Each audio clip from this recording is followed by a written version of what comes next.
રેખાઓ અને ખૂણાઓમાં. આપણે પાર્ટ 1માં શું જોયું કે ભાઈ બધા ખૂણા કોને કહેવાય, આ કહેવાય. બીજા પાર્ટની અંદર આપણે જોવાના છીએ. ફરીથી એકવાર રૈખિક જોડું ભણાવી દઉં છું. રૈખિક જોડના ખૂણા. રૈખિક જોડના ખૂણા કોને કહેવાય એ પણ આપણે જોઈએ. ફોર એક્ઝામ્પલ તમારી પાસે અહીંયા આ સરળ કોણ છે. સરળ કોણનું તમને ખબર છે માપ શું આવે? 100. હવે સરળ કોણમાં કોઈ કિરણ હું અહીંયા ડ્રો કરું છું તો તમે જુઓ આ બે ખૂણા બન્યા, પણ રૂલ્સ પ્રમાણે આનું માપ તો કેટલું થશે? 180. આ ખૂણો એકનું નામ એક્સ આપીને આનું વાય આપીએ તો આ બેનો સરવાળો એક્સ પ્લસ વાય કેટલા થશે? કેમ 180 થાય? કારણ કે ખૂણો આ છે, એના બે ભાગ પડ્યા છે, તો એ બે ભાગનો સરવાળો 180 થાય. તો લખશું કેવી રીતે? AOC પ્લસ BOC બરાબર 180, જેને આપણે રૈખિક જોડના ખૂણા કહીએ છીએ. એની મદદથી એક દાખલો જોઈએ આપણે, ધ્યાનથી જોજો. તમને એવું આપ્યું કે 2x plus 6 equal 2x plus 6 ને અહીંયા માપ આપ્યું છે 80. હવે તમને એમ કીધું, સોરી આને પહેલાં નોર્મલ લઈએ, આને 2x લઈએ અને આને 80 લઈએ. એમ કીધું કે તમને આમાં એક્સની કિંમત શોધો. બરાબર છે? તો તમારે શું ધ્યાન રાખવાનું? એક તો પહેલાં આ કયો છે?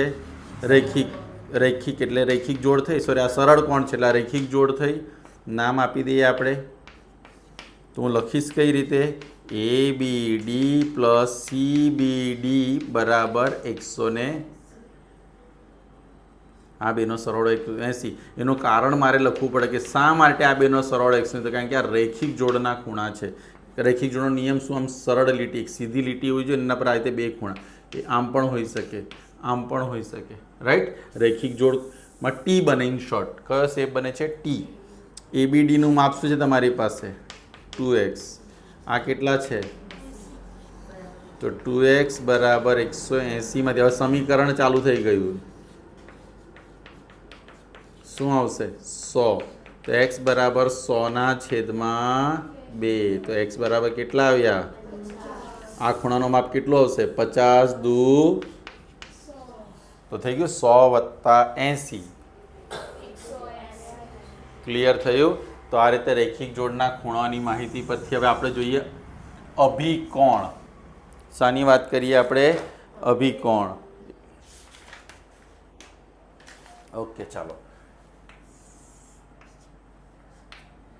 અભિકોણ તમે ગયા વર્ષે પણ ભણ્યા હશો, 7મામાં પણ હતું. ABCD. જ્યારે બે રેખાઓ એકબીજાને કોઈ એક સામાન્ય બિંદુમાં છેદે છે તો ટોટલ 4 ખૂણા બને છે.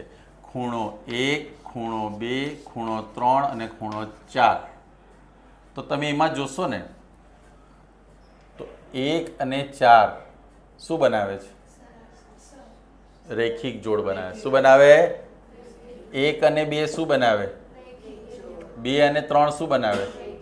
3 અને 4 બસ. એટલે રૈખિક જોડ સાથે ગીતમાં ગાયા કરતા હતા. સમજો કે બાજુમાં ખૂણા હોય, એક સામાન્ય બાજુ, એના સરળ કોણ એટલે રૈખિક જોડ બનાવે. તો એમ લખી શકું કે ભાઈ 1 + 2 શું થતું હતું? 180. 2 + 3 180. 3 + 4 શું થતું હતું? 180. અને 4 + 1. પણ ખૂણો 1 અને ખૂણો 3 એ સામસામેની બાજુ, સામસામેના ખૂણા કહેવાય. એક આ ખૂણો ને એક આ ખૂણો, બરાબર, વર્ટિકલી ઓપોઝિટ. તો 1 અને 2, 1 અને 3 સરખા આવશે. આનું માપ જે આવે તે આનું માપ આવશે.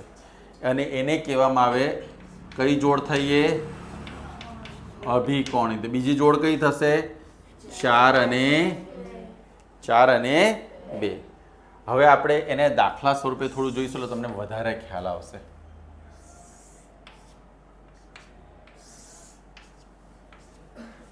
એમ કીધું છે કે આનું માપ 70 છે. બાકીના બધા ખૂણાનું માપ તમારે શોધવાનું. તો સૌથી પહેલા હું શું કરીશ?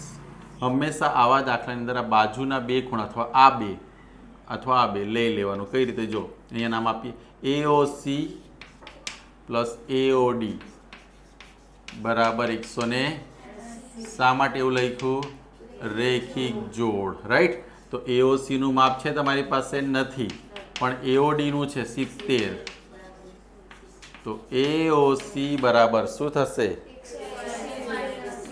180 માઇનસ 70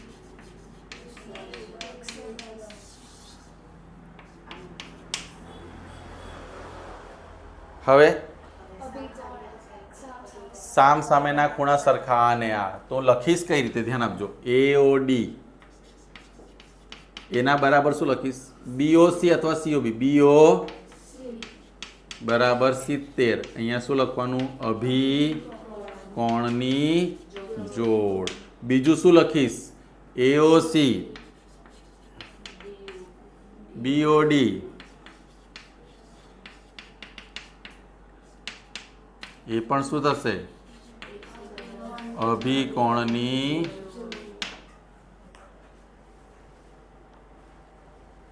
પડી બધા માપ મળી ગયા આ 70 અને આ 100 ને આ 70 ના બદલે તમારે 60 લેવાનું 80 લેવાનું 50 લેવાનું સમજી ગયા એ તમારે 3 દાખલા એ રીતે ગણવાના રહેશે ક્લિયર થાય છે બધાને બોલો આમાં કોઈને ડાઉટ ચલો તો હવે હમણાં સુધી આપણે અભિકોણ સુધીની આખી થિયરી જોઈ અને આ બધા જ ખૂણાઓ વિશેની માહિતીમાં તમને કોઈ પણ ડાઉટ હોય તો મને પૂછી શકશો કાલે આપણે આના મદદથી દાખલાઓ ગણીશું આના બધા નિયમ તમને પ્રોપર યાદ રહેવા જોઈએ કારણ કે આ તમારા માટે ધોરણ 9 એટલે કે સ્ટાન્ડર્ડ 9ની અંદર જે હવે ચેપ્ટર ચાલવાના છે 6, 7, 8, 9 બધા જ ચેપ્ટરની આ બારાક્ષરી છે આ બારાક્ષરી નહીં આવડે તો વાંચતા નહીં આવડે તો કામ આગળ વધવાનું નથી તો મેક શ્યોર કરજો કે કાલે આ થિયરી મેં તમને ઓલરેડી મેં નહીં પણ તમે જાતે સિલેક્ટ કર્યું છે કે મેં સર પાછું લખી લાવશું તો પાછું લખીને લાવવું અને સોલ્વ કરવું અને આજે જે દાખલા મેં તમને આપ્યા છે એ પ્રોપર વેમાં કરવાનું રહેશે